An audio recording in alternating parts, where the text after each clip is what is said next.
Okay, so you'll kind of understand the cop even brought mentality. that to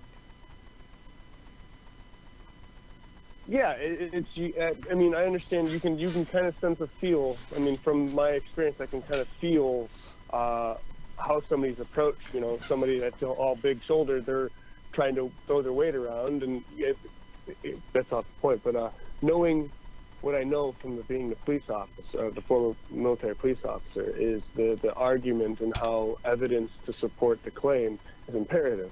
Because in the military, if you were to ask the same question, how does it apply to me? How do these codes apply?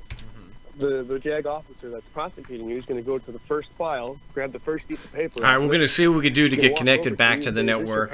Just another damn tech issue, which this show has been plagued with, so let's see where we are. We'll probably get it. All right. In this contract. I don't know. If we have another, at least I know what to do in case there's another tech issue. I'm really sorry, so hopefully we can connect back with the network on the next break, and we'll be right back. But that's just, I could have a multi-million-dollar studio here, and we would still have these tech issues. So, you know, I don't know. Thought about it, and it's just the way it is. There's no conspiracy. Well, no, I'm glad you brought that up, because here you've got a police officer. Just bear with me. I'm going to try to connect with the network again. I'll probably be able to do it after the next segment. Ridiculous sovereign freedom type argument that the driver's license is actually a contract. That's different than the military, because unless you were drafted, yeah, the military, you freely entered that. And they got you to rights. But the driver's license, we don't need, you know, the fact that it's compulsory, you know, negates the whole idea that it is actually a contract. So just hold on, Dale, if you can. I want to continue with you on the other side on the top of the hour break too. My name is Mark Stevens. You listen to the No State Project here on LRN.FM, the Liberty Radio Network. We will be back with Dale in Indiana in just a few moments. We had a great experience, I think, an encouraging experience with a police officer. Ross Ulbricht was convicted in early 2015 of running the infamous Silk Road Underground Market. The Silk Road was a gift to humanity and helped reduce the harms brought on by drug prohibition. For this good deed, Ross has been sentenced to life in prison with no possibility of parole. Now, an appeal is Ross's only chance. Yeah, Ian, can I get back on? Please visit freeross.org, where you can contribute via various methods, including Bitcoin. Visit freeross.org. That's freeross.org. Hey guys, Mark Claire here, lionsofliberty.com, where we strive to advance. Okay, I saw it on Skype.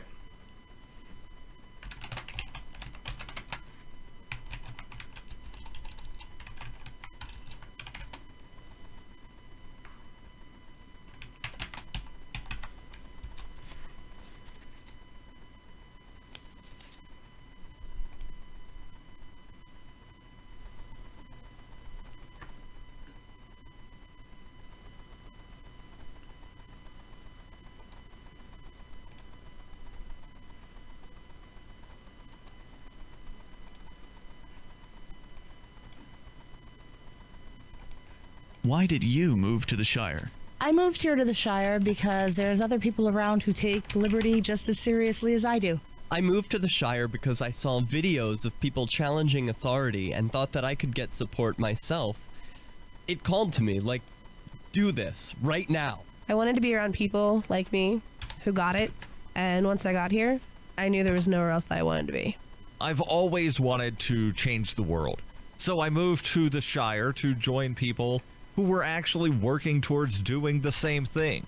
The people here are awesome, loving, and positive. It was for the adventure and for the feeling of something important is happening here, and I just wanted to come to. All right, guys, I connected back to the network, so we'll get back into things, and I'll start taking. You know, I want to finish the bit I was doing with Lysander Spooner, so I appreciate everyone's patience. At forum.shiresociety.com. There are we will get to the callers who are already in the Shire, and they want to meet you. If you're already in the Shire physically, you should also come by the forums. Remember, not everyone uses Facebook. New people are signing up for the Shire Society Forum every month, so drop in and say hello at forum.shiresociety.com. Now that you've found the Liberty Radio Network at LRN.FM, you may want to help expose others to our great programs. To assist you in doing so, you'll find resources at promote.lrn.fm, including details on how to get a free bumper sticker, quarter-page flyers you can print out and distribute, banners for your website, as well as files that will allow you to make your own custom banners and graphics. Visit promote.lrn.fm and help bring new listeners to the Liberty Radio Network. That's promote.lrn.fm. So the protection of just another moment or two, guys. Just be patient. Again, we got a lot of stuff to still get to. Hopefully people will call back in. I understand there was a catastrophic failure of my router. Last time it was the modem, and this time the modem, the router. We'll be right back. Libertarian community, and it's only getting bigger. That's amazing to be able to move to a place where other people that passionately believe in being free and independent. What the Free State Project is managing to do, though, is to put their money where their mouth is. It's physically getting up across the country and saying, let's go someplace and let's demonstrate the power of these ideas. There's a lot of kind of philosophy that surrounds liberty. There's a lot of thinking about it and talking about it. But here in New Hampshire, people are doing it. 101 Reasons Liberty Lives in New Hampshire, a documentary by Free State Project Early Movers. Watch it free at 101reasonsfilm.com. 101reasonsfilm.com.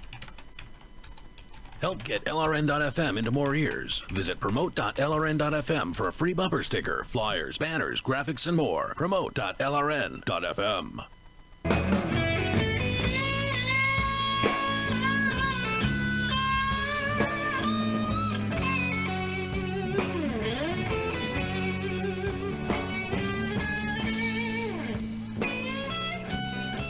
Yes, welcome back to the No State Project. Sorry everybody, please call back in and get in the queue. We are back and strong, and hopefully we've had our tech issue for this broadcast, and hopefully that's going to be it. But we're back, and I will have...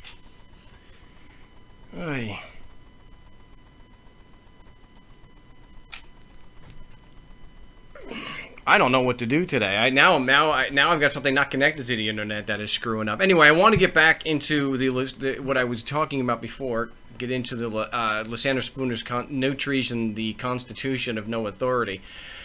We'll see what else is going to fail on me. But what he did was he was saying that the Constitution has no inherent authority or obligation, and he reads the opening, the preamble. It is plain in the first place that this language as an agreement purports to only be what it most really was, that is to say, a contract between the people then existing and of necessity binding as a contract only upon those then existing. In the second place, the language neither expresses nor implies that they had any right, power to bind their posterity to live under it. It does not say that their posterity will, shall, or must live under it. It only says, in effect, that their hopes and motives in adopting it were that it might prove useful to their posterity as well as to themselves by promoting their union, safety, tranquility, liberty, etc. So suppose an agreement were entered into in this form. We, the people of Boston, agree to maintain a fort on Governor's Island to protect ourselves and our posterity against invasion. This agreement, as an agreement, would clearly bind nobody but the people then existing. Secondly, it would assert no right, power, or disposition on their part to compel their posterity to maintain such a fort. It would only indicate that the supposed welfare of their posterity was one of the motives that induced the original parties to enter into the agreement.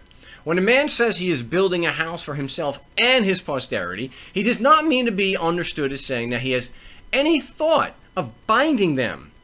Nor is it to be inferred that he is so foolish as to imagine that he has any right or power to bind them, to live in it. So far as they are concerned, he only means to be understood as saying that his hopes and motives in building it are that they, at the least, some of them, may find it for their happiness to live in it. Same as when he's planting a tree for himself and posterity. He does not mean to be understood as saying that he has any thought of compelling them, nor is it to be inferred that he is such a simpleton as to imagine he has any right or power to compel them to eat the fruit. So far as they are concerned, he only means to say that his hopes and motives in planting the trees are that its fruit may be agreeable to them.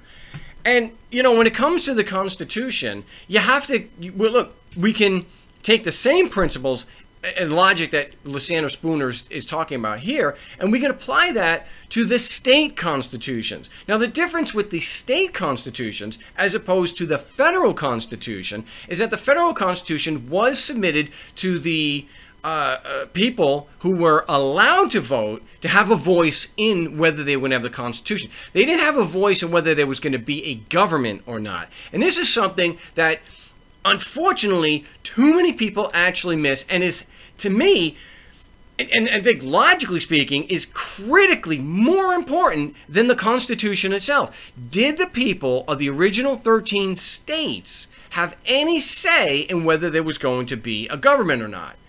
And the answer is a resounding no. And nobody, and I don't think it's possible, you always want to hold out the possibility, of course, to be logical and rational, and that there might be some historical evidence to that effect, that somebody may surprise us that there is one or more, because we've never seen, I've never seen a historical example of a voluntarily imposed government, ever. It's always been by conquest. It's always been by force. You're going to have the government whether you want it or not.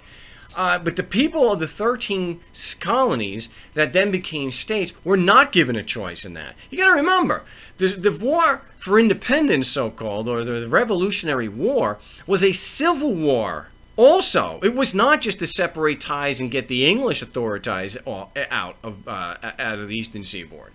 It was also against loyalists, people who did not want to separate. And there were enough of them that there was a civil war. So the idea, so you have to keep that in mind. History really, you know, those who ignore history, what did I say? So that's why I go back to that. Were the original 13 organizations or bodies that were created with the stroke of a pen, were they legitimate? And I don't think that the facts bear that out. The facts are nobody was given a choice on whether it was government or not. You were going to have the government and you had no choice. You were going to pay them and comply with them, or you went to prison, or you were shot in the process. That is not valid. That is not a legitimate organization. That is a criminal organization. And then what those 13 criminal organizations did, well actually 12, what they did was they sent allegedly delegates to reform the way the federal government, which nobody had a choice in either. Look, it's an individual, look, it's a group of men, and well, at the time just men. And what they did was they forced people to pay them. They were no more legitimate than the mafia. Like I said to Gray, and I've said so many times on the show, the difference is the superior public relations that those in 1775 and 1776, and then later in 1787 and 1788, somehow convinced enough people to comply with them. And they did that through BS, that they had a moral right to do what they were doing. That the ordinary man and woman like me, I couldn't just get, for me it's criminal. It's immoral and grossly unethical for me to force a perfect stranger to pay me. Even if I promised after the fact to do something good with the money that I stole from them. Taxation is theft, period. End of discussion. Well, no, I shouldn't say that. It's always open for discussion here on The Big Show. So, but if anyone has an argument to show that taxation, that forcing strangers to give you money is not theft and robbery, I like to hear that. I reject the contention, the proposition that if you don't pay taxes, yet you're stealing, that you're the criminal. Wow. So let's put this in context. So if you use this, there's no, it's like, like if you accept the protection money of the Capone organization, you should have to pay them. But you don't have a choice in whether you're getting protection or not. Unbelievable. It's just going to be this kind of show. Now are the people who are calling in trying to claim that the Constitution applies in any shape or form. Or they're trying to say that I'm being illogical. That's usually where we have the train wrecks. Not just, not in tech issues from my side. Good Lord. Yeah, Michael just said Somalia. Yeah. Yeah, if you don't like it, move to Somalia. Really? So that was a retort that he's not saying it to me, he's making a joke. So that's what a retort that I can have to somebody who doesn't like Obama. You don't like Obama? Move to Somalia. You don't like Trump? Move to Somalia. Fungold, that's such a tired one. This whole thing, if you want anarchy, go to Somalia. They have governments there. What are you, out of your mind? Do some research, people. So that's to get back here. That's where I think a lot is failing.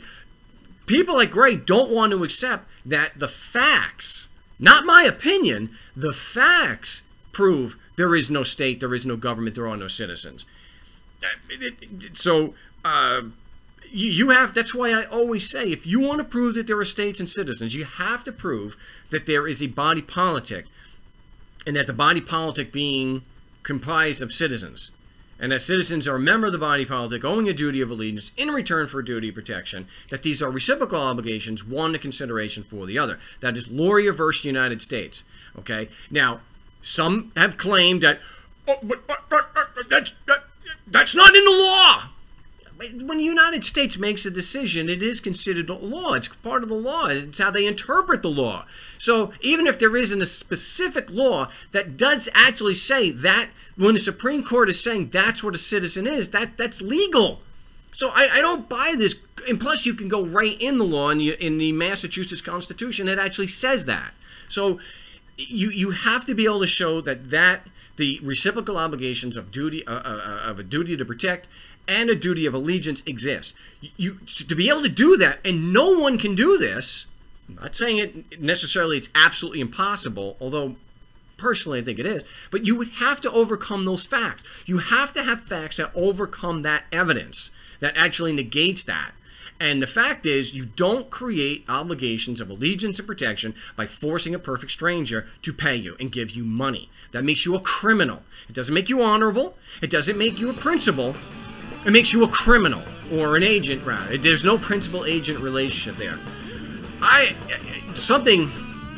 Hopefully we're done with the tech issues. I will get to the callers after the top of the hour break. So as soon as we get back from the break, we will get into your calls. And it's 218-632-9399.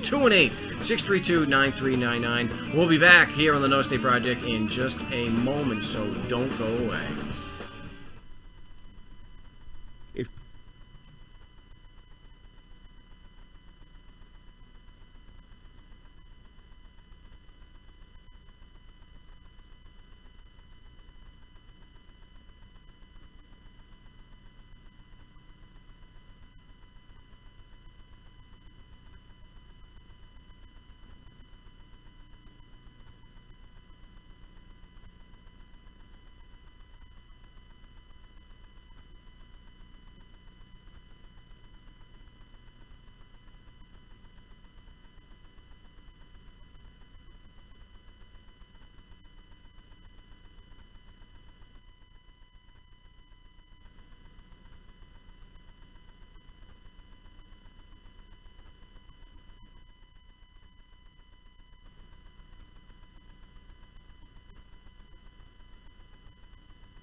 Welcome. This service is provided by freeconferencepro.com.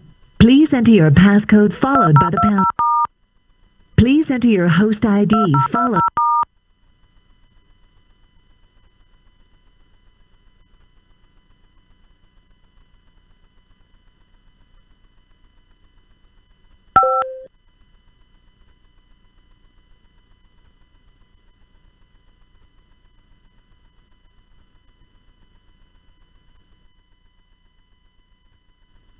Entry and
FPP Radio News, online at fppradio.com. Researchers were able to successfully teach a father how to communicate his emotions with rudimentary hand gestures. The stunning development happened after Stanford researchers spent 9 months trying to train 42-year-old Pittsburgh father Ron Myers to express simple sentiments like pride and love in a way few thought possible. To conduct the study, researchers used large, simplistic diagrams depicting hand gestures a dad might use to show emotion in a way Ron could easily comprehend. We would often leave Band of Brothers or 30 for 30 reruns on to help him stay comfortable. When Ron was able to successfully identify an emotion, he was given rewards to reinforce good behavior, including buffalo wings or a moment to read a page of a Tom Clancy novel. Despite Ron's breakthrough, researchers say he still has a way to go before achieving full emotional maturity, as after several months of work with Ron, he still retreats to the corner of the lab to look up drywalling techniques on the internet whenever his real family drops by to see him. This is the Onion News Network.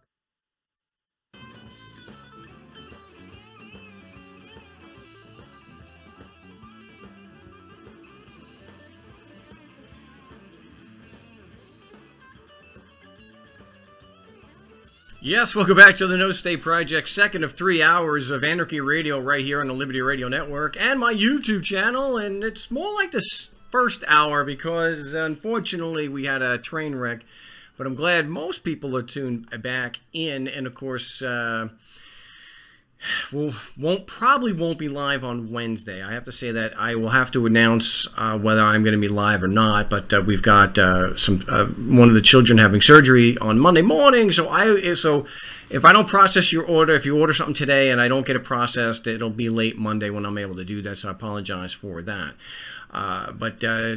Don't know if there's probably not going to be a live broadcast this Wednesday, but there should certainly be one next Saturday. And also, it will be streamed live from the fortified compound, so I won't be in California next week because of the whole, surgery thing.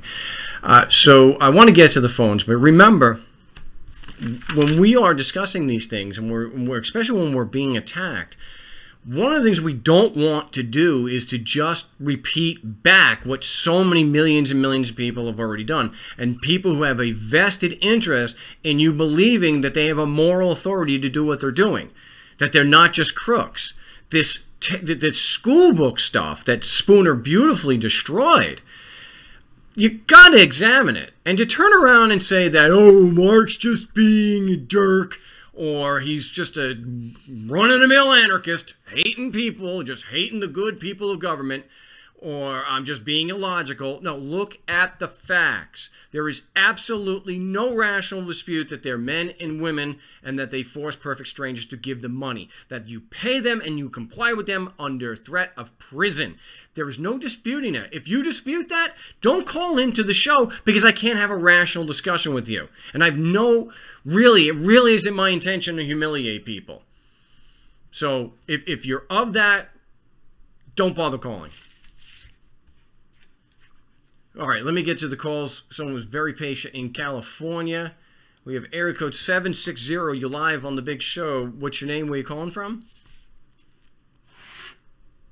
Whoa. I'm calling from SoCal.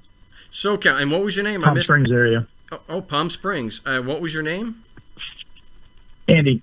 Andy, what do you have for us today? Well, we have a delay, so I'm going to have to be very careful. There it seems to be gone. So I've been successfully driving, or actually traveling for about 18 months with a placard on my car that says, private household goods, non-commercial, not what does it say? Private household goods, a little nervous, non-commercial, not for hire. And I got pulled over recently in Palm Springs by a motorcycle cop, of course, and I have no license.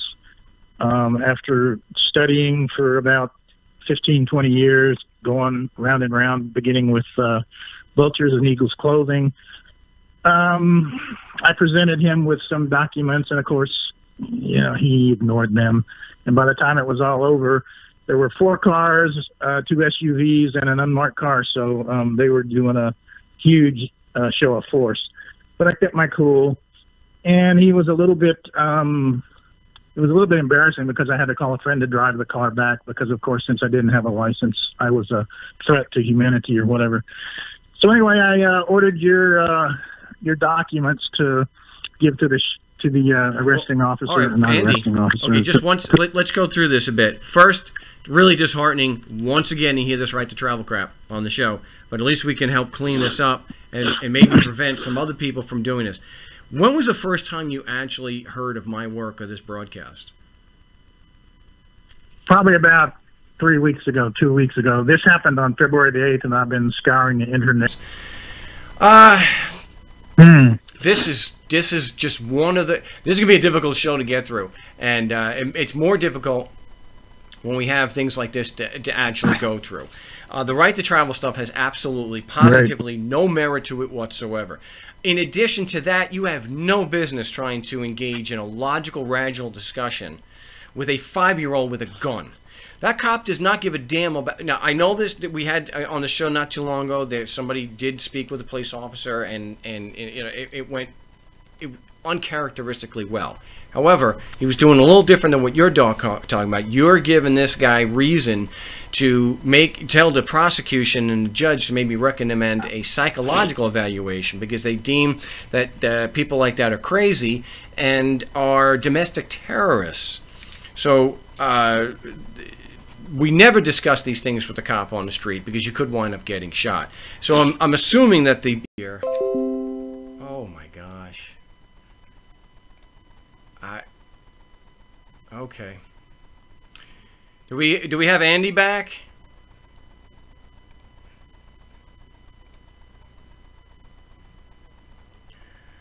I thought we had Andy. Well,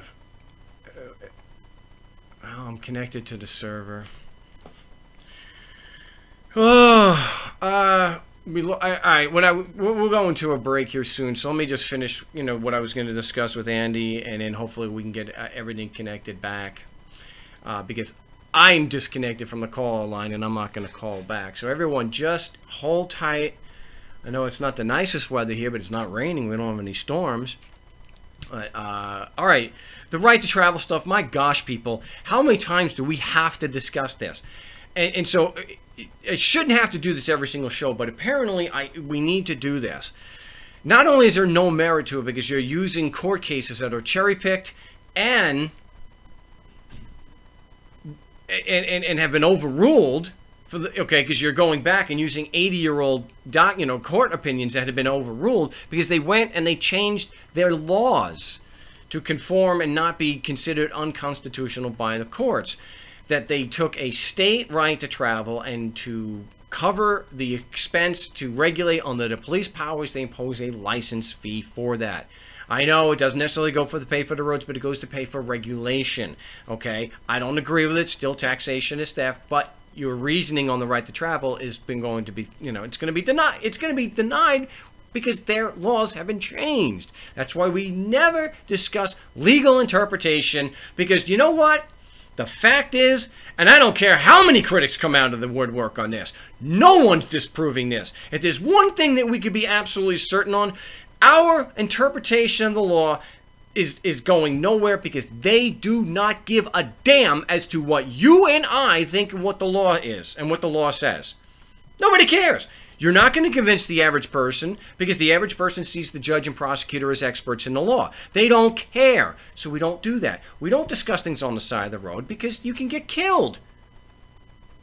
It's just absolutely not worth it. So we'll get into more details on this, and I'll reconnect to the call line. So everyone, just sit tight. We should be going to a break. I thought I was connected to the network. Yeah, there we go. We've got the break there. And hey, if there are some people that think the right to travel stuff does have merit,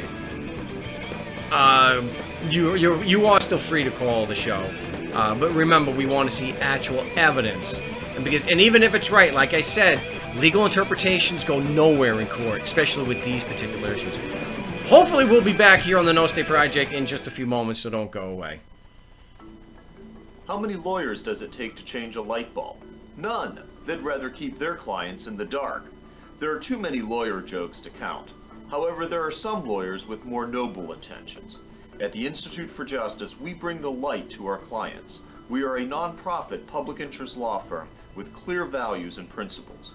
At IJ, we fight for those whose most basic rights are denied by the government. Visit our website today at ij.org. Join Daryl W. Perry on Peace, Love, Liberty Radio as he brings you news, views, and opinions while promoting the ideas of peaceful interaction. Can one really own an idea? And I say no. Let's think about and go through the thought process of why I say that you can't. Welcome. This service is provided by freeconferencepro.com. Please enter your host ID followed by the pound. Not the singer pink. It's the word and the color that has caused Victoria's Secret and Sujin G. Komen to go to court. The Lance Armstrong Foundation and some other... Alright guys, we're back. Just hold tight. I'm sorry about that, Andy and everybody else. I appreciate the patience. We'll be back in a couple minutes. When people can start claiming to own colors and the words of colors. Peace, Love, Liberty Radio. Online at fppradio.com.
Yes, welcome back to the No State Project. We're doing our damnedest to get through this show with all the tech issues. It's probably breaking a record now, but I'm still able to do the brief broadcast, so I appreciate everyone's patience waiting on the caller line. We'll get to everybody. We'll do our... All right, we're talking... Unfortunately, it's unfortunate to be talking about right to travel stuff again, but it is good that we can help hopefully save somebody the trouble like what Andy is going through. Because unless you're an activist, it's just not a good way to go. So we're going to bring Andy back. All right, Andy, I don't know how much you got in that, but what I was talking about is when it comes to legal interpretation, I think we could all agree. Cops, prosecutors, judges, everybody else, nobody gives a damn. So, And if you're going to raise that in court, a matter of legal interpretation, they've got a ton of case sites that they can use against you, and they've been responsive and they've been fair, and then they can, you know, your chance of success on appeal is 0. You are not going to win. Got you. Yeah. So let's move on to what, you know, the other thing is we don't want to talk to the police officers because they're going to use it. Look, when they say that they can and will use what you say against you, they will. And so here, at the very least, what these people can do is they can say, we've got another one, we got a sovereign, we got a Freeman, and they shut down. They don't give a damn what. Now, I've been accused of that falsely. At least I can show it's false, and I can show that they're lying. Here, you know, they got you dead to rights there. So, okay, so they make you have to, you know, somebody else drive your car home. So how does this end? Well, it ends if I have to go on the 21st. That was on February 8th, and they have a long turnoff where they're ripping people off, I presume, and extorting money from them. So that's when the court date is. But that's why I ordered the 3 documents from you, which I've since filled out, and I'm going to mail tomorrow: certified return receipt, request for evidence, jurisdiction, and whatever the other one was. And I'd like to caution your people on YouTube. I'm new, you know, so and I'm trying to follow you wherever I can during this schizophrenic broadcast, and there's some chats going on. That, you know, give me a break, man. I just learned this stuff. At least I'm trying. I'm not just a robot. And I'm granted, you guys have been around for like who knows how many years, but geez, you know, give it a break, you know? Yeah, the guys on any kind of social media, well, I won't even use Facebook anymore because I understand exactly what you're saying. So I say, you know, guys, he's coming to the show to clean up a mess that was made. Let's not be too tough on the guy, you know? I mean, we don't want to drive people away that we're probably not even, you know, we're kind of had anxiety just to even call the show. So, yeah, come on, guy. We want to treat others the way we want to be treated. And so if there's somebody in the background that couldn't even make the call, and then they go see these comments, I get that, you know, and I'll put in the video like I always do. I have, you know, it's a favorite thing. It's the, you know, it's Bert from Sesame Street saying, oh, you know, why? But I'm glad that more people, you know, in this sense, that more people coming to the show that have done this so we can clean it up. And I think we probably have been able to save people some trouble to have them not do that. So you've got to, so the documents that we start with, in California, the motion to dismiss is called a demur, or a demur. And so right. that goes together with a motion for judicial notice and the discovery and Brady request.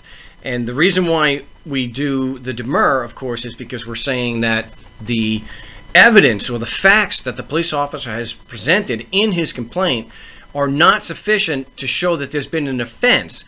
He's alleging you did something. He's saying you didn't have a driver's license. But is not having a driver's license, are those facts sufficient to show an offense, that there's a violation of the code? I don't think logic dictates that, no, because you have to have evidence to show that it applied in the first place, that you were required to get one. There's no evidence of that. That's completely missing from the ticket, right? Correct. Right. So there's not sufficient facts to set forth a violation. It's just like somebody, an analogy would be, is that Mark violated the rules. There's a rule that the NFL has about doing X, Y, Z, and Mark did not do X, Y, Z. You know, he didn't comply with the rule. Now, I may not have complied with the rule. Now, let's say the rule was not to exercise on Sunday. I can't think of something. You know, I wasn't supposed to exercise on Sunday, and I exercised on Sunday. Now, with just those facts, is that sufficient to show that I violated the NFL rule? Well, the big question is Mark subject to the NFL rules? Well, no. So if there's no evidence I'm subject to the rules, there's not sufficient evidence to show that there's a violation. And the same thing applies here, but the problem you're going to encounter, and we know you will, is that they are going to be insisting that the rules do apply to you. And right.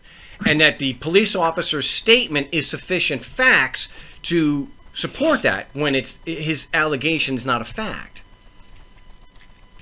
And so we also get into that there's a lack of a valid cause of action, which stems from their accusation that the laws apply and you violate it, and they don't have any evidence of that. They have to have factual facts. I've actually got an order from a judge I want to do a video on from California, where they're saying just that the police officer's statement that you didn't have a driver's license is sufficient evidence. I don't know if he used the word evidence, but he's saying it's sufficient to overcome the demur. Do you know why we do? Well, here might be a little fly in the ointment, because I had a driver's license. I let it expire, and I use it for identification purpose only because I'm trying to just be a good guy, you know. And of course, they confiscated it, of course, when it was all said and done, which is fine with me. So is that going to cause any problems in the future? Well, have you been charged with giving false statements to the police? No, they just wrote me up on the thing for no insurance, no license, no vehicle registration, and talking on the phone. Oh, okay. You shouldn't be talking on the phone while you're driving, and I mean that in a lay sense. So please don't. I don't want to hear the attack things either on Facebook or YouTube. You should have insurance. Yeah, and you should have insurance. The insurance, even though it's compulsory, it's still something that you can either have insurance or you can go get a bond. You could do something, but you should have something on there, because even if there wasn't a government, you should have insurance. So I know the insurance. Well, I've got a nest egg about $10,000 stashed away in the bank in the woods, so to speak. For that purpose, but I'll heed your advice and go get a bond, because that make it impossible, as far as I can tell, if you don't have a registration, hence a plate number, to give you insurance via that plate number, unless you can tell me differently. Mark? There may be some that don't. I think it's called an SR22, and that's what they want. And it may be a state regulation that forces the insurance companies to do that. So I may not be able to help get around that. There may not be, but the insurance is definitely something I believe that we should have. So anyway, we're up against the break, so we actually made an entire segment without a tech issue. So let me mute you up. My name is Mark Stevens. You're listening to the No State Project here on LRN.FM, the Liberty Radio Network, and my YouTube channel, for as long as it lasts. For March 10th, 2018, we'll be back with your calls and more. If you want to join us, it's 218-632-9399, 218-632-9399. The passcode is 2020 and the #. So we'll be right back.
Yes, welcome back to the No State Project, and we'll see if we get through another segment here on the big show for March 10th, 2018. Glad to be with you here. And some people, again, asking about the bumpers. It is a band that a friend of mine was in, Chris Case of Key West, and they were called Double Bucci, and they have not been a band for almost 20 years. So, yeah. But I do have the CD, and I do plan on...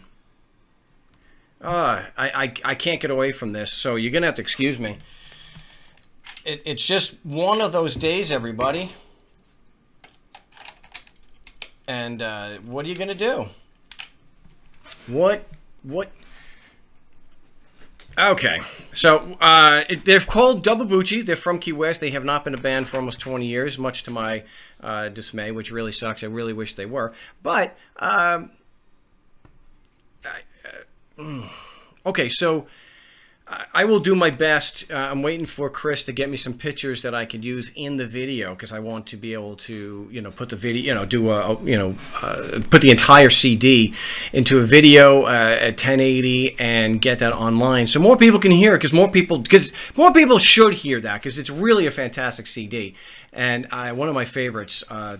These guys could really improvise, and great tone and whatnot. Oh, great song. It's all blues, as you can tell. And I'll get that up as soon as we can. But I want to get back to the calls, because we're talking with Andy, and Andy in California. So welcome back to the big show. We're doing our best to get through this one. I just had yet another small tech issue, but it didn't interfere with the broadcast. So at least we've got that going for us. So where were we here? I think we were discussing what I wanted to ask you, if you know why we're doing the motion for judicial notice with the demur. You better tell me. I don't want to stick my foot in my mouth. Oh, that's okay. Evidence, perhaps? Well, we want to make it more difficult for the judge to just do a blanket denial. We want it more difficult for the judge to do a blanket denial of the demur, because the demur has 5 or 6 different parts, and they want to just do a blanket denied, and they don't want to discuss anything specific, because what you'll find out when you go in on the 28th is the more specific you require them to be by asking leading questions, the more difficult it's going to be for them to make what they're doing look good. Okay, an example is, you didn't have a driver's license and you're guilty of driving without a driver's license. It sounds pretty bad. But when you ask, excuse me, do you have any evidence that I was actually required to have one in the first place? Now things start to break down for them, because they're taking a vague statement and they're getting more specific. Okay? And so the demur has certain points in it. Like, let's say there's supposed to be a corpus delicti, for example. And the California courts, are pretty, all the courts are pretty standard on this. The corpus delicti is the act and the result. It's the legal injury and the damage. The difference between a tort and a crime is really only 2 things: who brings the claim as plaintiff, and that there's jail time assigned to it. Other than that, a tort and a crime are exactly the same. So the actual meat and potatoes of what a tort is and a crime, exactly the same. And so we have these things in the request of judicial notice is for California, because California, under their evidence code, they are required to take judicial notice of laws and of legal, let's say, like holdings from a court, not the dicta of a court, but the actual holding. And so, to me, it puts a little more pressure on the judge. So we have something we can discuss. We can object. So, well, objection. Why are you throwing out and denying the entire request for judicial notice? Not only makes it more difficult, but it's showing extreme bias on behalf of the judge. Because one of the things in there is that the California court system, the American court system, is adversarial. And they'll deny it. And they're not denying it because they don't believe it's adversarial. They're denying it because of the ramifications of it being adversarial, and they don't want to address that. They don't want to address the fact that there is no victim here. They don't want to address that there's no injury alleged, no damage. So to have a valid cause of action in an adversarial proceeding, you have to have real adversaries. And the Supreme Court has said many times there has to be an antagonistic assertion of rights. And there has to be evidence to support that. They aren't doing that in the complaint against you, are they? I do not believe. Yeah, I don't see it. So the fact that they are not alleging a legal injury or the violation of a legal right, it means that they're not true adversaries. If they're not true adversaries, there's no subject matter jurisdiction to proceed because there's not a valid cause before the court. And the courts can only address justiciable or valid causes of action. So that's why we're doing the request for judicial notice.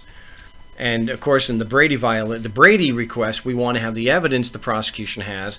And do you understand what Brady material is? I looked up where it originated, but I've been all over the internet, and my mind's jello right now because I've got. Why don't you just tell me? It's fine. It's fine. Don't worry. And for anybody else who calls, I'm not saying that to embarrass you. It just leads me into a discussion about Brady because people may not know. But say somebody may know, and we still get to have. So somebody may know, and we still get to have a discussion on it. Brady material is different from basic discovery because Brady material is any information that the prosecution has that shows you're innocent, and any information that can be used to impeach the witnesses of the prosecution. So if the witness, like a cop, is a known history for lying or testifying, they have to disclose that to you, and they rarely do. So here, to be brief, they are arguing that the laws apply to you. They are arguing that the laws apply to you and you violated it. So under the rules and basic logic to be a witness, the witness has to have personal knowledge of the matter. So they have to have personal knowledge that the laws apply to you. And if they don't have such personal knowledge, that is exculpatory information or impeachment information the prosecution has to disclose. They're not allowed to put a witness on a stand unless they have personal knowledge to the matters they're testifying to. Can you say that again? Because you broke up. They're not allowed to, and then it went blank, and then it said something about matters they're testifying to. The rules, such as Rule 602 at the federal level, do not permit anyone to put a witness on a stand unless it's shown prior to that they have personal knowledge of the matters they're testifying to. Now, there's no way in the world that a police officer has personal knowledge that the Constitution of California applies to you and creates obligations. That's stupid. And that has to be disclosed. And that's why we're doing that. We want to bring out that the prosecution's claims have no evidentiary support. So that the only thing they can do is try to argue, I don't have to. I don't need evidence. We're using and legal that's a logical logic. fallacy, right? Well, it's not just a logical fallacy. It's a real scumbag move, and it's an ethical violation for the prosecution to do that. You see, and this is why, right. And you may have to bring this up on the 28th. If the and this goes for everybody, it goes for all of us. If the prosecution is going to make a claim that they do not have to have evidence to support their claim, what I do is snap back and ask them if you are going to allow me that same privilege. Do you think for a second the judge is going to let you make an argument against the prosecution without evidence? Right. Well, I'm going to put you on hold, and I'll mute you up, and we'll finish in the next segment. My name is Mark Stevens. You're listening to the No State Project here on LRN.FM and my YouTube channel, the No State Project. We'll be back. Tech issues be damned in just a few moments, so don't go away. When you hear the word lobbyist, you probably think about greedy corporation.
and click on the button that says Get Hosted.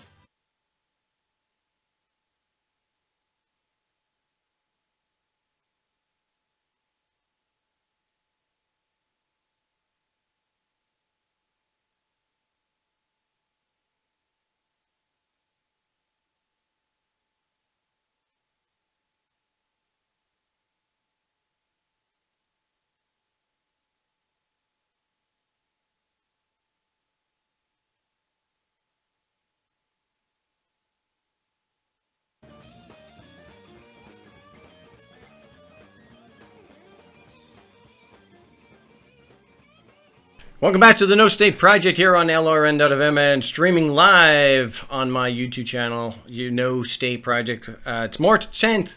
It's March 10th, 2018.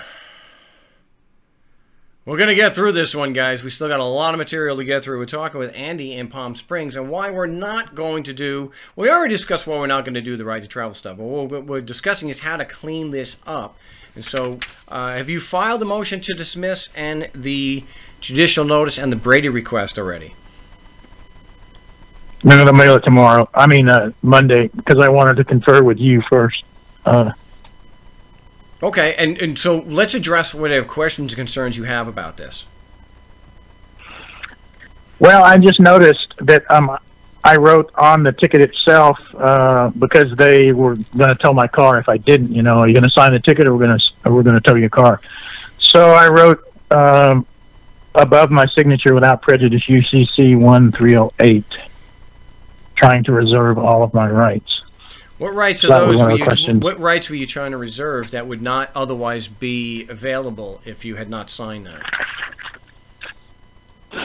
Well, since we're dealing with criminals, being compelled under, to me, which was a invalid contract when they originally make people get driver's license, which you know, I gave up or he confiscated because I was just using it as identification, and I don't want the liability for the compelled benefit. Well, there's no contract invalid, or I know you're saying it's invalid, but there's no contract. The driver's license is not it's not an offer to contract because it's compulsory. You do it or you go to jail, and that's the way it is. There is no open discussion on that, and so people, please don't bother trying to call and try to, because for that, it's not that my mind is closed shut, but the evidence is pretty overwhelming. Not trying to contract with you. Nothing he did on that stop was voluntary. If he wanted to search the vehicle and you didn't let him, he would do it anyway. They don't need your permission. Exactly. So none of this is an offer to contract. So for those who may be thinking, well, the ticket's an offer to contract. No, it's not. If you want to sign the ticket, don't ever, this is very, I'll give some legal advice, people. Never sign at UCC, ever. Ever. What you want to do is just put TDC, threat, duress, coercion, which is easily proven even if you don't do that, because the entire stop had nothing to do with your consent. You could actually ask the police officer, did you need my consent to do anything you did during this traffic stop? He said, no. No, of course not. So they'll actually testify to that effect. They don't give a damn. All right, but I think you've already gone through it. You know that. So, all right. The UCC, yes, what can be used against you or could be a detriment to you is that they're going to lump you in as a sovereign or a sovereign citizen, as they'll say it. I don't know. People always freak out on the chat there when I say sovereign citizen. It's a contradiction. I know it's a contradiction, but that's how they're referring to you or to somebody or to me when they when they lie about it. So it's none of that. Okay, so the UCC, don't do it again. But if they do bring it up, no, I'm not a sovereign citizen or a freeman. Understood. Okay. Anything else? I'm having a bit of difficulty trying to reconcile the physical presence concept that you talked about. By the way, I did listen to a 2-hour podcast from I don't know how long ago last night that was on your website. I think the girl had been there was a $180 seatbelt ticket. No, she was parking. The street was lined with handicap parking only for the entire street, but it was not very well marked to that effect. And of course, she parked and she got the ticket. And it was very informative. There were a couple of Brits or maybe an Aussie that was on the podcast, and then so I listened to that whole thing last night. But I still have difficulty with the physical presence concept. Sure, and this is a very common one. We discuss it all the time. I encourage you to also watch the video where I confronted a sitting Supreme Court Chief Justice, Scott Bales, at the Arizona State University School of Law. And I had asked him, and they agree, if you're physically in Arizona, the laws apply. So I asked him, do you have any evidence to prove that just because I'm physically in Arizona, your laws apply? And the best he did was, well, the evidence or the facts are that all the other people we've prosecuted and put in prison. Well, you know, I didn't get a chance to follow up, and I probably should have, you know, not been so mouthy myself. And when I watched that, it's a little cringy for myself, but the point was still made. Because like, you want to ask, how exactly is putting somebody else in prison proving that your laws apply to me? I mean, it's a stupid thing to say. But the territorial jurisdiction is really what you're getting at. And I don't think you can separate that from personal jurisdiction, because that's really what they're talking about. They're saying that we have jurisdiction over all the people in this area. Now, the foundation of that claim, and what they're basing the claim on, is the Constitution applies to everyone. This written instrument applies to everyone in this area and gives me the authority. Me personally, when I'm on the job, I get to tell these, you know, and I have jurisdiction and authority over all these people. And the thing is, where's the logic there? Where is the evidence? How else? Well, look, if you've got a written instrument, how would it apply to you? And we're not talking about we're just talking about a regular written instrument, which all the Constitution is. How would a written instrument apply to you? I don't know. Okay. It looks like that we're back. Do we have Andy back still? No, it looks like I'm down yet again. All this will be deleted from the main upload. We'll get back with Andy, and we'll actually move on to our other callers, because we only have an hour left of the live broadcast, so I'm going to have to move on and get to some other callers. But territorial jurisdiction or personal jurisdiction, again, it's something that they just want to assume that the laws in this Constitution applies to everyone just because they're physically here, but there's no actual proof of that. And you can say, well, but what if you're on their property? Their property? Now that's at least at the bottom. At least it's a contract. It's a property dispute. It's like the roads. Well, if you're going to use the roads that everyone paid, well, everyone was stolen. Everyone was robbed to pay for those. So it comes down to a group of men and women trying to make rules for property that they don't own. If they own the property outright, then yeah, they can make reasonable rules to govern the activity and what happens on their property. No one's saying that. But that's not what's going on here. You got somebody in Phoenix that is trying to dictate what's going to happen on somebody else's property, like here in Mesa, Arizona. And that doesn't really wash. Not logical. Am I just not connected? Disconnected. Connected. Well, I'm back here on the stream, so hopefully a lot of editing I got to do for this show, so I don't know. I don't know what we're going to do here. I'll do my best to get this up here on markstevens.net after the big broadcast. So just know if you're still confused about this, and it probably will be. You know, look, if you're new to all this, it is very unorthodox. You may be saying, oh, I just wanted to challenge a parking ticket, or I want to challenge a traffic ticket. I didn't want to have to call into question the legitimacy of the system. But if you're going to challenge it, you're challenging whether what they're doing to you is fair. And it's not fair. Why? Because they're a criminal organization. Why are they a criminal organization? Where's your evidence, Mark? Because they're men and women who force perfect strangers to give them money. And this is not an ethical dilemma like, is it a crime for a man to steal a loaf of bread to feed his family? It's not the same thing. It's apples and oranges.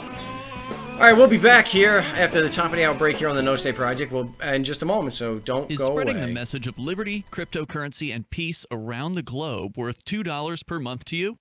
As you may already know, in addition to our internet feed, LRN.FM broadcasts on free-to-air satellite across North and Central America, as well as Sub-Saharan Africa. And we've been available on satellite for free 24/7 since 2010.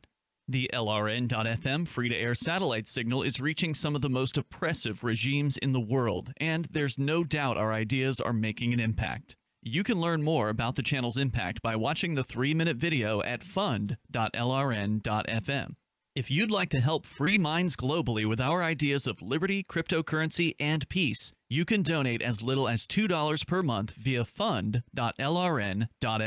You can help us continue and expand our satellite broadcast to multiple continents. Visit fund.lrn.fm today, and thank you for your help. Don't forget to share the link on social media. That's fund.lrn.fm.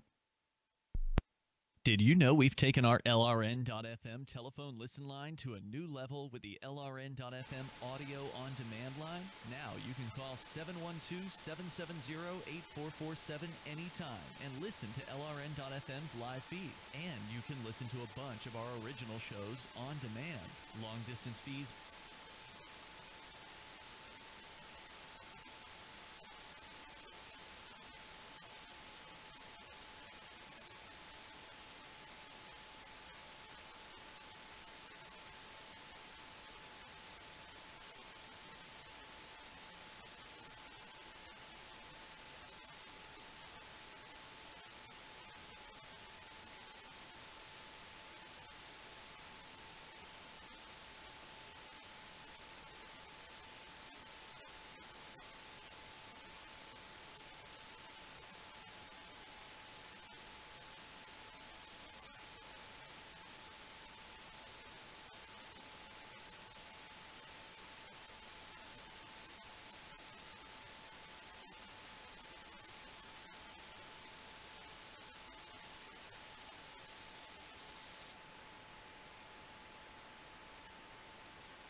officials she hoped to apply for asylum in the United States. She was prosecuted on a misdemeanor charge of entering the country illegally.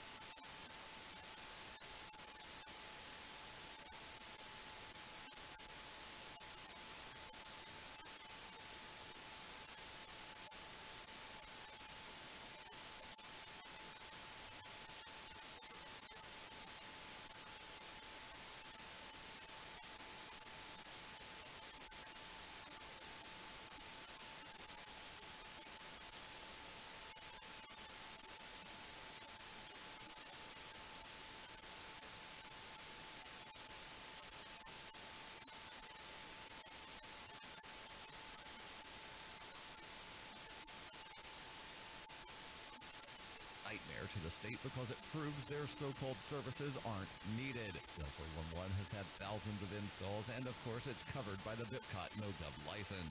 Cell 411, because your friends won't shoot you when you're in trouble. Without the government, who would build the emergency services? You and Cell 411. Get it today at getcell411.com. That's getcell411.com. This has been FPP Radio News. Online at FPP.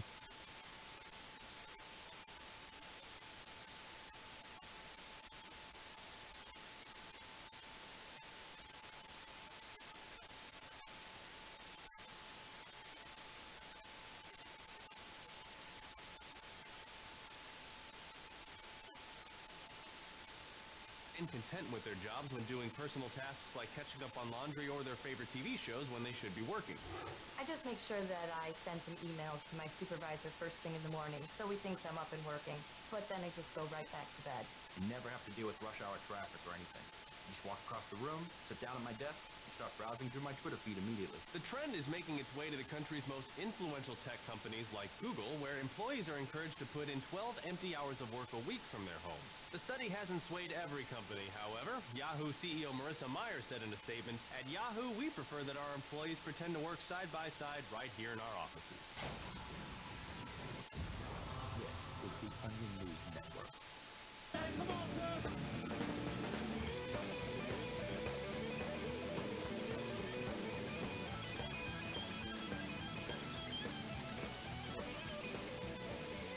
Welcome back to the No Stay Project. We're in the third of 3 hours of Anarchy Radio right here on LRN.FM and also my YouTube channel, where we're going to have about 6 minutes worth of content after all the tech issues have been edited out. But I'm glad most have stuck through here.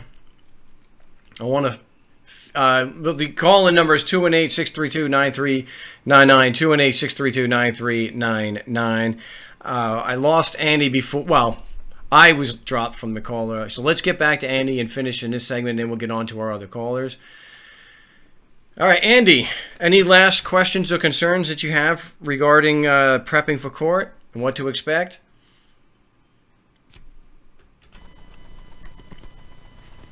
Andy. Okay, I'm starting to lose some... I know it's not my callers... But hopefully it's not. But I'm going to drop Andy, and hopefully he stays in touch with us and lets us know what is going on. Want to move on. We have area code 570. You've been very patient. What's your name? Where you calling from? Hello? Yes, you're live on the show. What's your name? Where you calling from? My name is Venus. I'm calling from Pennsylvania. What do you have for us today? Well, I have quite a few different cases going on. I just started learning about the law because I got in trouble for the first time last January. I have 2 cases pending, major cases. One for a DUI for medication that they found on me when I was extremely tired. I'm still trying to go pro se with that one. Quite honestly, this judge is an ass. But like how you say, there's no injured party. You know, I have put in my own paperwork already on that one. But I have another case with an accident, and this one is very important to me because of the fact of that the officer lied under oath during the pre-trial, and the lawyer that they made me take, which I found out later on, I shouldn't have had. But with the lawyer, she actually put in a motion to let me go, and the judge said no because of the prosecutor saying I didn't understand the law. And I put in a motion because of the fact of an affidavit of truth, just for the fact of that this officer lied under oath and completely lied on the paper, on his accident report, and I want the truth to come out about the corruption. Okay, all right, let's go one step at a time. Are you originally from New York? No, I'm not. Okay. I was born in New Jersey, but I lived up here. I've been back up here for 14 years. Oh, okay. Well, I would not be the one that would. You're not going to get much traction with a DUI arguing no injury. You know, for somebody, and then maybe I'm just talking in general, so it may not apply to you. But DUI is pretty tough because someone who actually drinks and drives and is impaired to some degree is endangering people. No one on this show has ever gotten any sympathy from me regarding that. And I'm not saying it's what you did, but this wasn't with drinking and driving. This was with medication, right? Well, what happened is I'm actually a CNA, or was. I'm on Social Security disability right now. But what happened was I had those little pill boxes with my afternoon meds in it. And I knew nothing. This was the first time ever in my life actually getting arrested. And, I didn't know that they didn't have to give you your Miranda rights in PA or anything like that.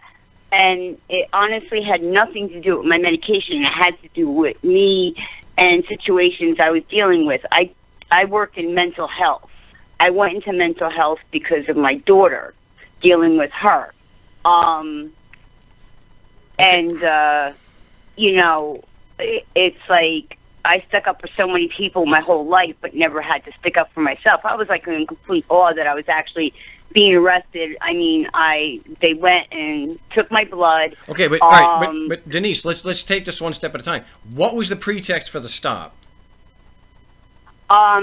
Swerving on the road, like I went over the one line. Now, living here in Pennsylvania most of my life, because I moved up here when I was 10, going over a line, you know how they say whatever code that is, not if that was a law, as you would say, not every road in Pennsylvania has lines on it.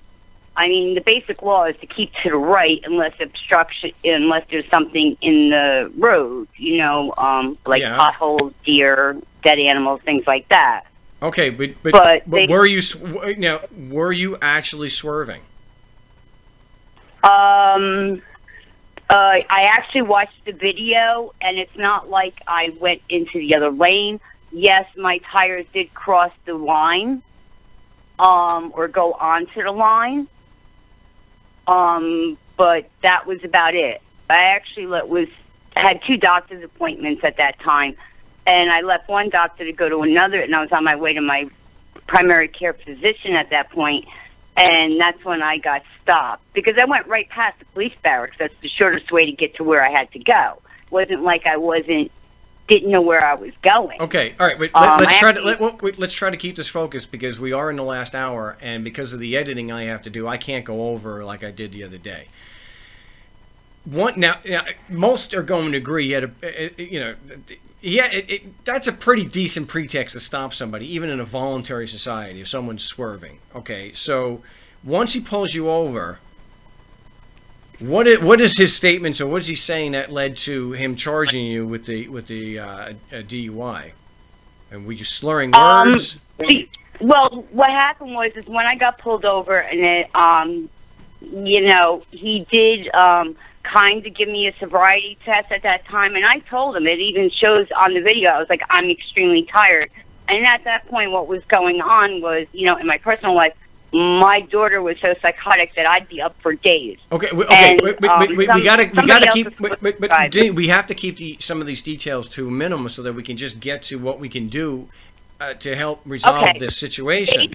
So, were you? Wait. do you believe that you were so tired that it could have been, now you were tired, were you on the medication, and if so, were you acting in a manner that, or traveling in a manner that was exhibiting signs that your ability to negotiate the road was impaired to some degree? Honestly, should have I been driving that day? No. I was extremely exhausted. Did it have anything to do with my medication? No. Those were my afternoon meds, which I didn't even take, at that point. And, the whole thing was like, I knew nothing about, I was never on this side of the fence. I was always the one visiting other people in jail, I knew nothing about, I just started learning about this about 9 months ago. And I found you on the website about a month ago, and I've been slowly going through your videos. Okay, but that aside, I contested. I said it was okay for him to search the car. I didn't think I did anything wrong. I had nothing to hide. I told the truth. But you were extremely tired, and so that's going to affect your judgment. And so let me fast forward. Let me fast forward to this. You said the cop lied under oath at the pretrial. No, that's a different case. That's the accident. That's the accident case. Oh, that's the accident. Okay. Okay. Because of the fact of, both of my cases got postponed now until April because lovely PA just changed their constitution again. And so they're waiting to April because now all these new laws that they call laws apply come April. With that case, with the accident, I was involved in a 4-car accident. I was a victim. Okay. I wasn't the cause of the accident. Okay, well, hold on 1 second. I got to mute you up. We're going to go to a break. I think we made another segment without a tech issue here, so, hey, we're doing all right. My name is Mark Stevens. You're listening to the No State Project right here on LRN.FM and also streaming live on my YouTube channel, No State Project. If you want to join me, 218-632-9399. The passcode is 2020 with the #. We'll be back in just a moment. Don't go away. At Free Aid, we support volunteers who provide first aid. We do outreach to the public about health and safety, and we bring together medically skilled freedom lovers.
at gunsandweed.com or on Amazon.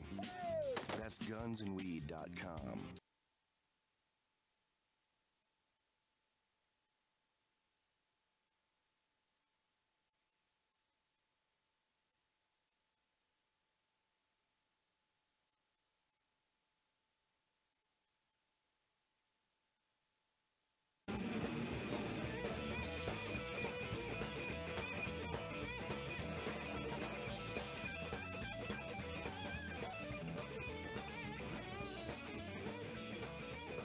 Yes, welcome back to the No Stay Project. We'll try to get through the rest of these 3 segments today without any tech issues, but we'll see.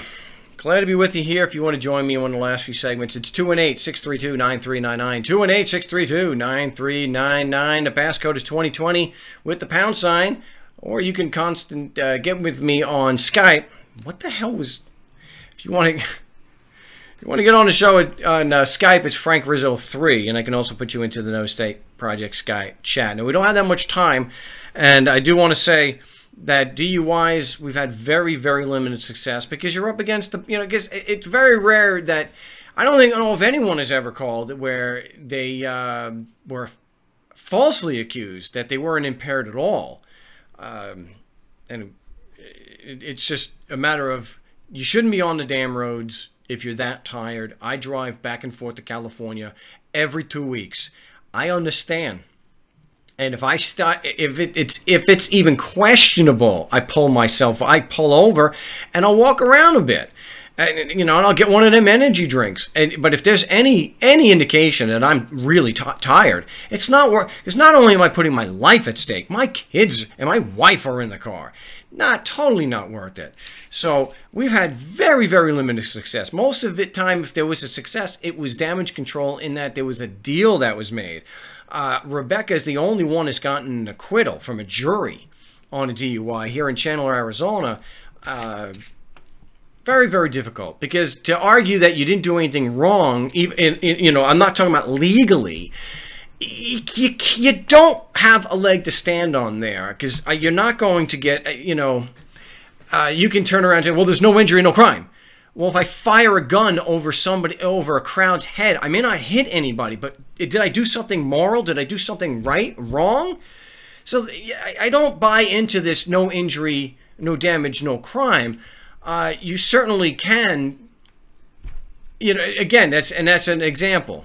Now, you can fire a gun and miss somebody. Really? I didn't hurt you. I didn't hurt you. So I'm not buying it. So let's bring Denise from Pennsylvania back on. I don't have that much time, so I want to talk more about what we can do to try to clean this up, because I don't have enough time to get into both of these issues. But before we get back to the DUI, tell me the circumstances why the cop was lying at a pretrial. Why was the cop under oath at a pretrial? Okay, the pre-trial was for the accident. Yeah. It was a 4-car accident, and I really feel bad because, like I said, I am a CNA. What happened is the person in front of me is the actual cause of the accident, and it's an older gentleman. That's what makes me feel really bad. The officer knew me because basically the car I was in at that time, I was homeless and living in my car. He basically said I intentionally caused the accident because of my statement. Now, why he lied under oath, I don't know. But you got to address.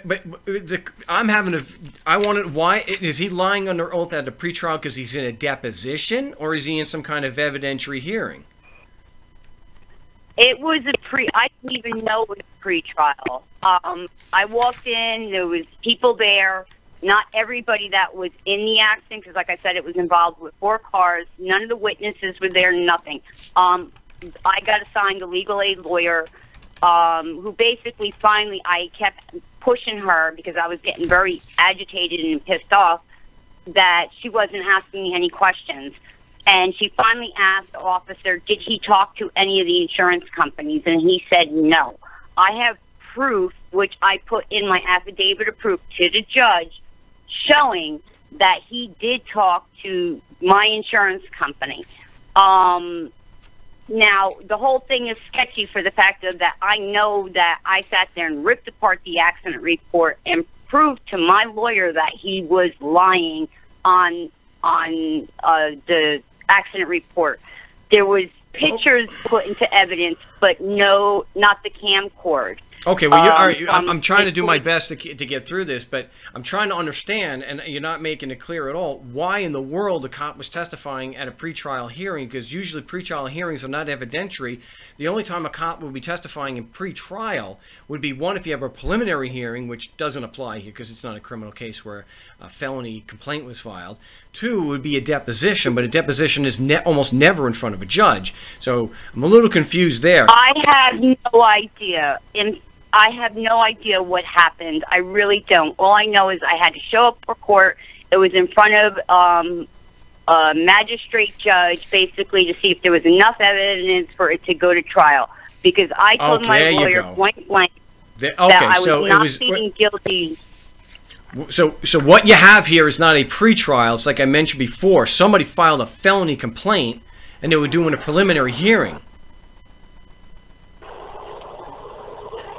Now, some may accuse me of splitting hairs, but I want to be very precise with what we're talking about.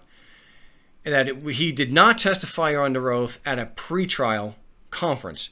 He testified under oath and lied at a preliminary hearing, and that is definitely something that you're going to have to bring out and show, and that this witness is not a credible witness to be testifying against you or anybody else, or at least against you in this situation, because you got him lying under oath.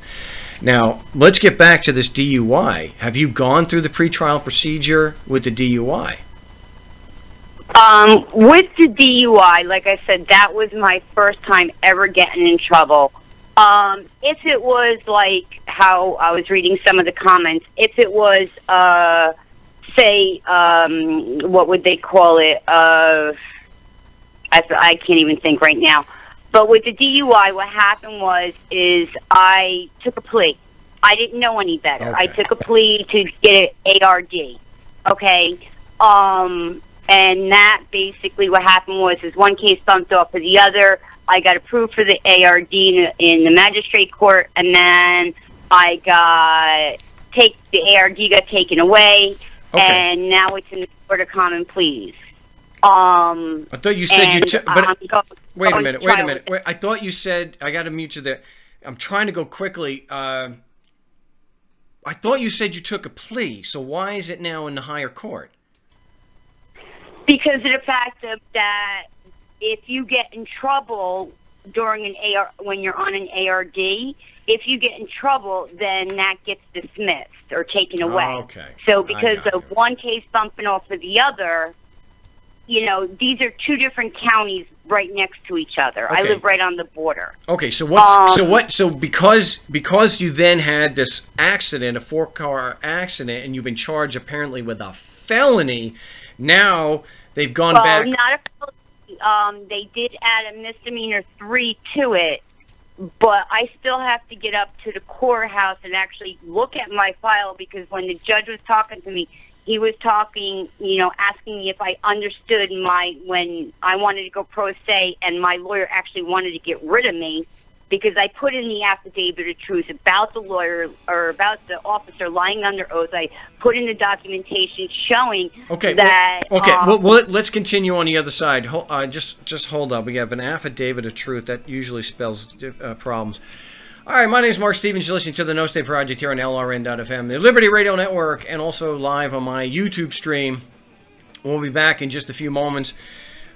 We'll finish with this DUI and 4-car pileup in just a few moments, so don't go away. We got a lot to still get to. Phone records, financial and location data, Prism, Tempora, X-Keyscore, Boundless Informant. Hey, y'all, Scott Horton here for offnow.org. Now, here's the deal. Due to the Snowden...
Free State Project is all about, but it's an effort to move 20,000 people who understand.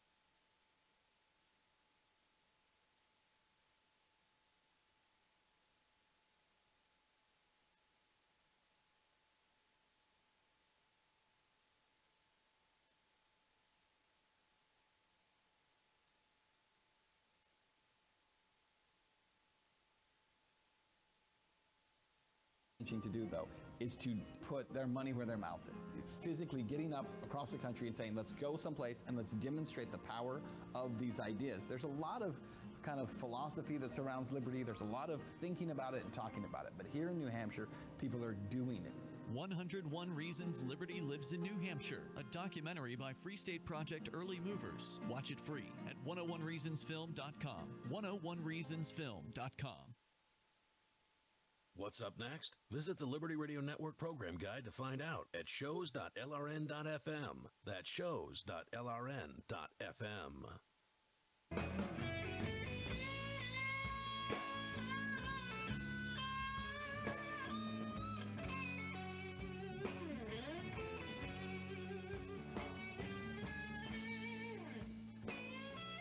Yes, welcome back to the No State Project, and we're having kind of a discussion on the website. Well, it's LRN.FM is carrying the stream, and we're also streaming. I'm streaming it live, also on my YouTube channel.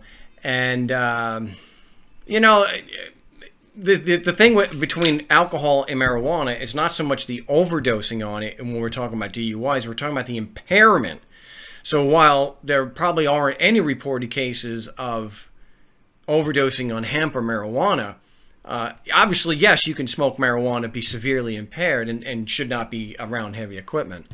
And I do, you know, the thing is, blood content can and does equal impairment. So if you are drinking and you have a certain blood alcohol level, more than, depending on where you are, you could be very impaired and should not be behind the wheel of an automobile or a bus or a plane or something like that. I think it's, you know, it's putting other people in danger, especially some who will chronically do that. Are we really okay with endangering people as long as it doesn't result in any harm?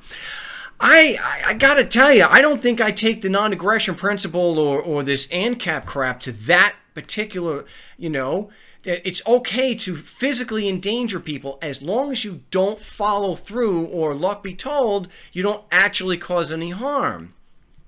So it's okay to fire a machine gun blindly as long as you don't hit somebody? And it's okay to get behind the wheel of I'm not talking about laws here. I'm not talking about the government doing anything. Just as a moral or ethical principle.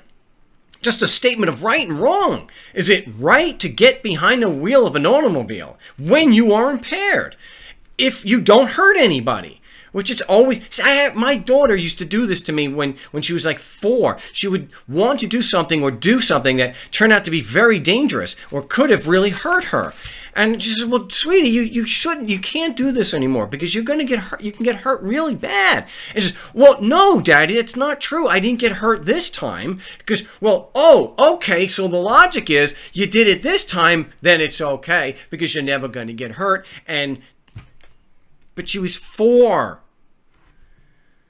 Anyway, let's get back to Denise in Pennsylvania. Okay, are you being charged with, what is your actual charge in this misdemeanor case? For which case? For the second one with the 4-car accident. Okay, with that accident, they actually added charges, and you were right. It was a preliminary hearing. He actually added on a misdemeanor 3. I have like 4 charges against me. And they are? Basically, they say it's an accident involving death or personal injury, following too closely, duty to give information and render aid, immediate notice of accident to police department. Holy what crap. had happened is the car in front of me basically bumper car'd between me and the vehicle in front of him to get out and took off, okay? The guy that he actually hit jumped out of the vehicle and took off after this person. I sat there in awe of, like, what the hell just happened, excuse my language, because at that time that vehicle was my home, and I cut away, I actually had the smallest vehicle, I cut away my airbag and pursued. I was thinking to myself, okay, this guy's on foot, I can find this guy before him. And I proceeded down the road to look for this person. I did not find the person. I ended up with 2 flat tires, I guess from going over debris from the accident, because the person in that bumper car between us actually ripped off the whole side of his car. Now, this person at the preliminary hearing was not even there. There was no testimony for him, no nothing. This is the person that I supposedly injured. As far as the officer, like I said, the officer knew me from when I was homeless. I guess I don't know if he thought to himself, let's pin it on the homeless girl at the time, but I decided to fight this.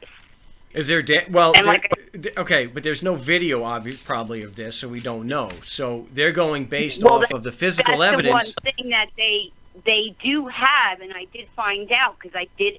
You gotta let me finish, though. I'm asking, they're going based on the physical evidence, and do you believe that the physical evidence, the description they're giving based on the physical evidence, that it points to you as being somewhat responsible, or that it doesn't show that you're responsible and someone's just lying about the physical evidence? I believe that they're lying about the physical evidence for the fact of that nobody even knew about my car until after the fact. Like an hour later, I ended up going to one of my doctors, and after talking to this person, I sat in my car, and I knew I had to call the police. I knew I had to call the insurance company. I had to park my vehicle in a private parking lot so it wouldn't be towed. And wait. You were in this accident, which you say, okay, and you left the scene of the accident after it happened. Following the person that caused the accident, because he took off first. He did not get charged with anything. I'm the only person who got charged. You were behind him. So everything that I did... Okay, but you were behind him, right? You were behind the guy that ran?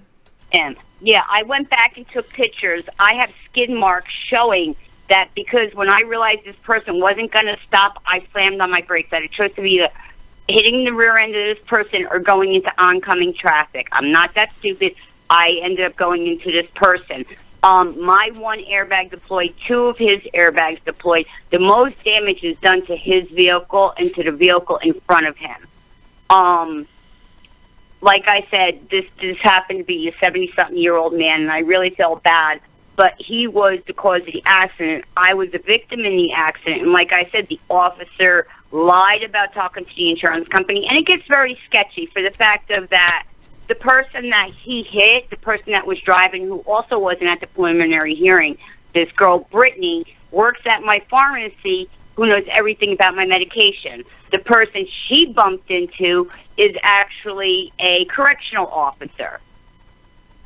So it gets, like I said, really, really sketchy. There is a tape of the officers do have videotapes on their car. Was that put into evidence? No, it was not. Because the officer actually, when he came to the parking lot, that's where he found me, questioned me, gave me a sobriety test, all this other stuff, and none of this was in the accident report. The accident report, like I said, was a complete made-up falsification lie.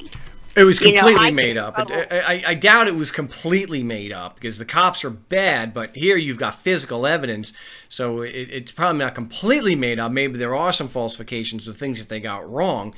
This is not like a drug case where they shoot somebody like Slager did, and then in South Carolina, and they turn around and they plant evidence. This is a different situation.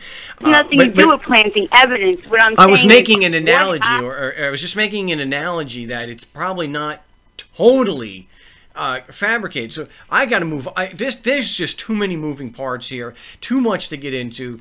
It's something you're going to have to email me a timeline or something. I'll see if there's something I can do. But the fact that you've got they're not charging you with being impaired again, are they? No, not at all. Okay, well that's good. So that's not something that they you know, because they could have made it aggravated DUI at that point, and made it a felony. So, but I'm the best I can do right now is I would file a motion to dismiss for lack of evidence proving jurisdiction. But this is a mess. That's where I would start. But if for more help, email me a pretty timeline, a factual timeline where you sit in the situation now. But I got to let you go. Move on. My name is Mark Stevens. You're listening to the No Stay Project here on LRN.FM and also being streamed on my YouTube channel, No Stay Project. We'll be back with the last segment of the big show today in just a few moments, so don't go anywhere. What do you shop for that you could otherwise buy at Amazon? Pretty much everything, right? Amazon.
LRN.FM. Free Talk Live. 3-year-old child lost his arm after being viciously attacked by a pit bull terrier earlier this month. Gosh. Now the incident has moved a state lawmaker to author legislation that will effectively ban the pit bull breed in the entire state of Oklahoma. Wow. Wouldn't all of Mr. Wesselhoff's constituents be a little safer if we all just couldn't have any dogs at all? That's true. It would guarantee that no one would be bitten by dogs. Right, and no cats. What about cats? They scratch people. They do scratch people, and it leaves a nasty infection. It could, certainly. Certainly. We should ban infections, too, while we're at it. I mean, while we're protecting everyone from everything. Birds can carry the flu, we know that. You know, we should just exterminate all animals with teeth. Well, forget the teeth. The birds have no teeth. I say we kill them all. Just every animal. Yeah. Okay. What about insects? You could just sign a law that bans mosquitoes. That'd be great. Free Talk Live, 7 nights a week from 7 to 10 Eastern, live on the Liberty Radio Network at LRN.FM. If you enjoy LRN.FM, please contribute to your favorite shows via their websites and become an amplifier at amp.lrn.fm. That's amp.lrn.fm.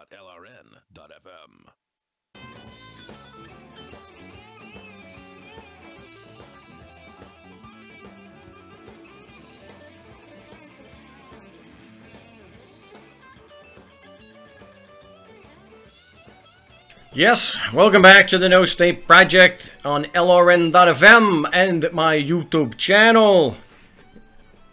So I'll do the thing.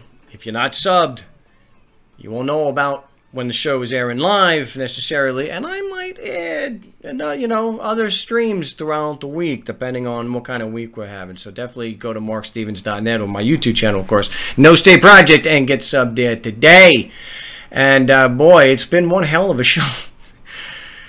Not going to be as much editing out of this show because so many problems. But this hour, we've done okay. I want to go to another new caller. And again, I will not be live Wednesday, but we'll be live for another 3-hour stream on Saturday. And if time permitting, maybe I'll do on Thursday. But check out markstevens.net for details. And if you're subbed, you'll know.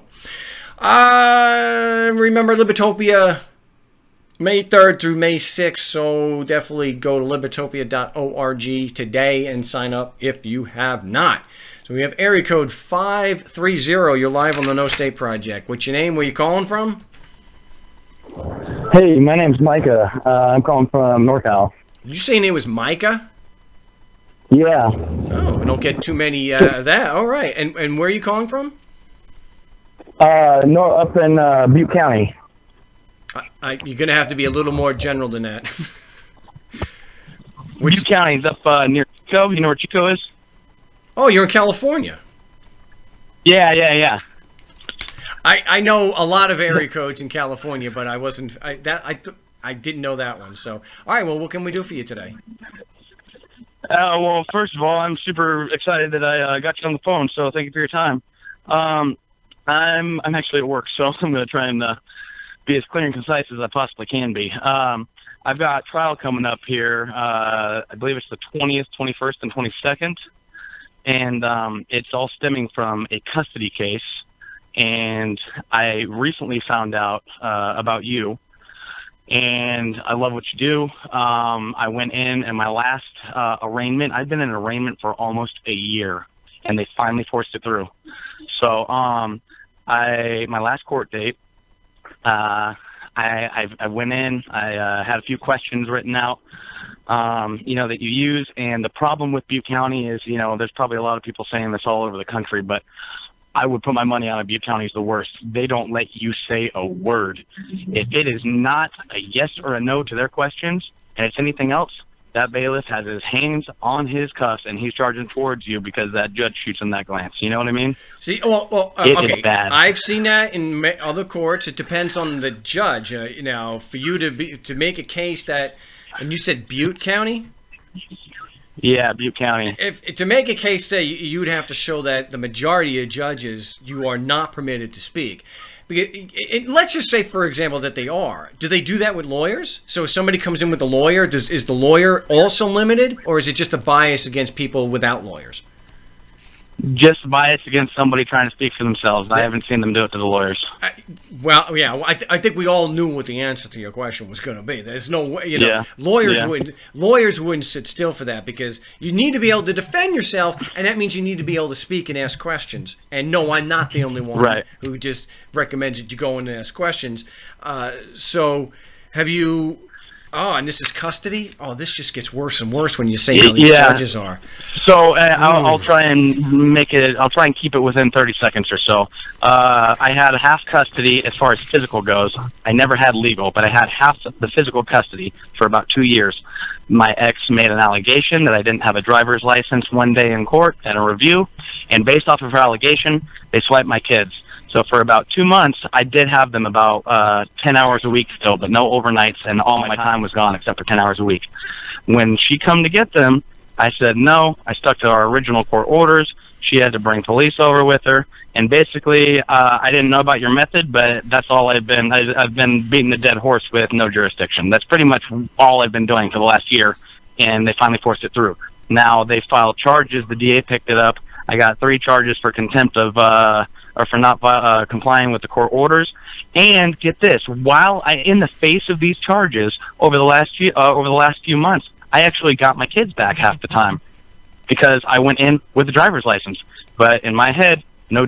And that's contempt. That's because you went with what you thought was the original order, not the order that superseded that from the judge. Exactly. The order that they made was about 3 lines long, and it said, the father can have the children back when he gets his license back. Or the old orders will resume when the father gets his license back. But you didn't get the license back. I'm sorry, go ahead. Yeah, and you didn't get the license back. So really the only defense you have is to show that they didn't have jurisdiction to issue the order in the first place.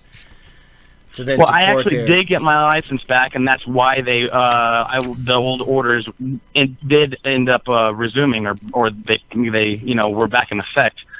But my whole thing was, like I said, no due process, which I don't know. I don't really know how that ties into your a whole lot about what I'm learning from you. Micah, I agree with your method. Micah, no, I got to completely disagree with your statement that a jury would know what due process is. If anyone is at least heard of. They've heard of it, but they're not going to give a damn, and it's not something that the judge is even going to allow you to argue. You can try. Oh, really? Look, they're not going to allow you typically. I could be wrong, to argue such issues of law directly to the jury. I certainly would encourage people to do that, but you got to know the judge is so if there's, I'll give you an example. For a lot of objections, especially if it's dealing with the matter of evidence, they will sequester the jury. They'll get the jury out of there, so that these legal principles and I look, you got to agree. I think common sense dictates, in fairness, that certain issues should not be heard because let's say the prosecutor, we'll use him as an example. Let's say they want to discuss something that the jury, that the jury should not hear because it's not only wrong, they have no evidence to support it and it's highly prejudicial, or even let's say they got the goods on you, but the judge has already determined. Or should have determined, that because that's why the objection is there, that the information is overly prejudicial and not fair. So how that works, that's something the courts have to explain. So there is some reasoning there why they should not allow the jury to hear certain things. I think we can agree that in the general sense there's certain things. Here, they're gonna fight you to what you want to be able to show so that you can get it in. Is that when it comes to a lack of jurisdiction and to support their claim of personal jurisdiction, they can't do that. They don't have a qualified witness to do that. And that's not fair. And that the jury can understand if there's a lack of evidence, because then you can, look, even the judge will explain to you, which I don't know if are you sure you're going to have a jury for this trial? I was told it's a jury trial. Wow, that's okay. Well, you have to reach 1 of 6 or 1 of 12, depending on how they're doing. It might just be 6. Yeah. And so they will be able to understand, and the judge has to instruct them that if the prosecution has not met their burden of proof beyond a reasonable doubt, if they do not have sufficient facts to support their claims against you, they have to acquit. They have to. That's it doesn't mean they're going to. But stick it to a lack of evidence. Still try to argue it's not fair. Let me ask you a question. So the orders that were from the family side that they're alleging I violated, I didn't comply with. There was no prosecutor there because it's just the kid's mother and myself in the courtroom with the judge. Yep. And if the judge made an order just based off of an allegation that she made due to a driver's license, wouldn't that be something I could bring up in trial? Did anybody submit evidence that I didn't have a driver's license before you made these orders? Right. Well, now we're talking about the merits of it, and that's something that we could discuss, but it's just not something that I have time for because I'm actually almost completely out of time. So as far as the underlying issue of jurisdiction, and because that's going to set the relevance. they're going to go forward probably anyway, but something that you can then argue. But yes, you do want to show through the testimony that the merits, that even on the merits that it falls, because you did go back and get that, and the order was if the father gets the driver's license, then it's not an issue. So you technically did not violate the order.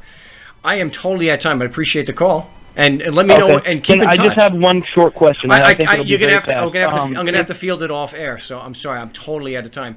My name is Mark Stevens. You're listening to the No State Project here on LRN.FM, the Liberty Radio Network, and my YouTube stream. Not live on Wednesday, but definitely back here live on next Saturday. So till then, salud. Is spreading the message of liberty, cryptocurrency, and peace around the globe. We're disconnected.